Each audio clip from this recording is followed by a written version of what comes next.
May isang pasahero dito ang nagbahagi ng kanyang karanasan na si Miss Angel Alimanya para maging alerto ang mga pasahero or ang mga OFW kapag nasa NAIA or kahit sa mang airport.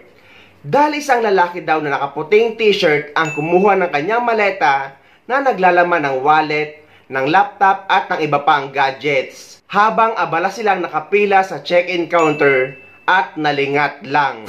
Buti na lang ay nakita daw ni Miss Angel na may kumuha sa kanyang maleta at sinigawan niya ito na maleta ko yan, bakit mo kinukuha?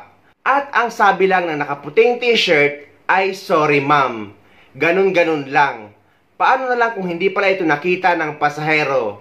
Kaya guys, maging paalala ito na dapat alerto kayo sa inyong bagahe kapag nasa loob kayo ng NAIA. Dahil hindi naman lingid sa kaalaman natin na napakaraming kawatan sa loob ng ating paliparan. At dyan sa NAIA ay posibleng sabuatan yan sila. Dahil kahit hindi naman pasahero ay nakakapasok sa check-in area. Dahil kailangan mo na magpakita ng ticket at papapapasukin ka na ng guard. Dahil guys, pwede naman kayo kumuha ng confirmed ticket sa online at pwede na sila mambiktima ng mga pasahero or mga bagahay na daladala ng mga pasahero habang busy sa pagpila sa check-in counter. Kaya guys, maging babala ito na dapat maging alerto kayo kapag nasa loob kayo ng NAIA.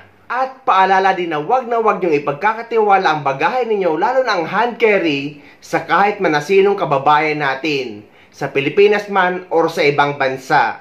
Dahil baka magaya kayo dito sa nakasabay ni kabayan na pinagkatiwala niya ang maleta niya sa Pilipina na nakilala nila sa Hong Kong o nag-offer na tutulungan sila. Ngunit tinangay ang hand carry na dala-dala nito.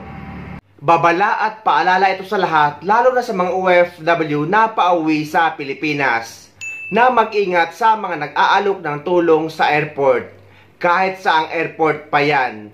Dahil isang kababayan natin ang nagbahagi ng karanasan ng nakasabayan niya nung na-stranded sila sa Hong Kong airport. At dahil nga pareho silang may problema sa kanilang flight, ay pabalik-balik daw silang dalawa sa area ng Philippine Airlines para i-check ang update ng kanilang flight. At sa dami nga ng daladala ni kabayan na nakasabayan niya at pareho silang busy para asikasuhin or alamin ang update ng kanilang flight pauwi sa Pilipinas dahil nga na-stranded sila sa Hong Kong.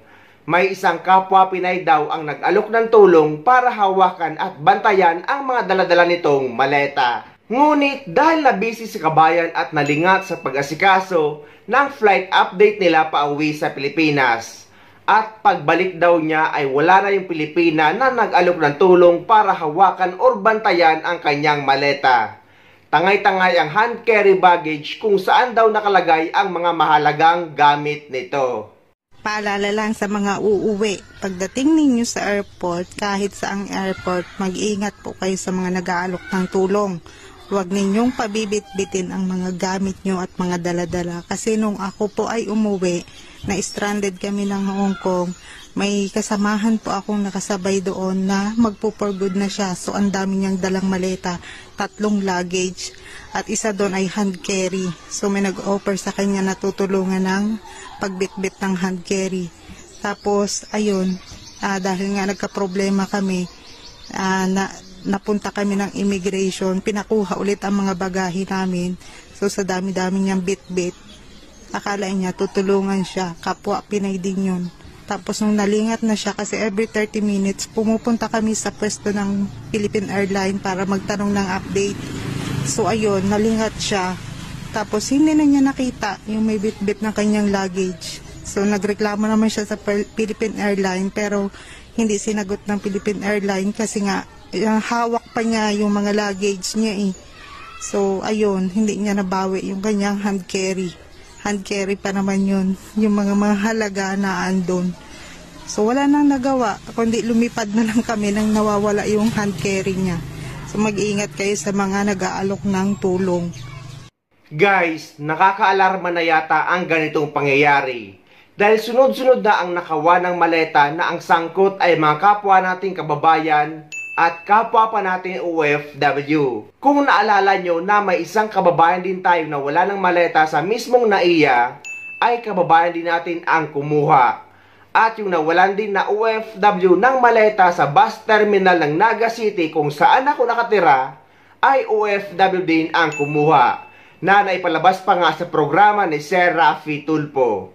At eto naman guys ay isang OFW din na nag-alok ng tulong sa isa nating kababayan na nabisi sa pag-update ng kanyang flight. Kaya maging aral ito sa lahat na wag niyong ipagkakatiwala ang mga daladala nyo kahit kanino. Dahil alam naman natin na ang mga kababayan natin or mga Pilipino ay likas na mabilis magtiwala sa kapwa natin. Pero napakarami ng kasong ganito kaya wag kayo magtitiwala kahit sa kapwa pa natin Pilipino. Pinoy ako!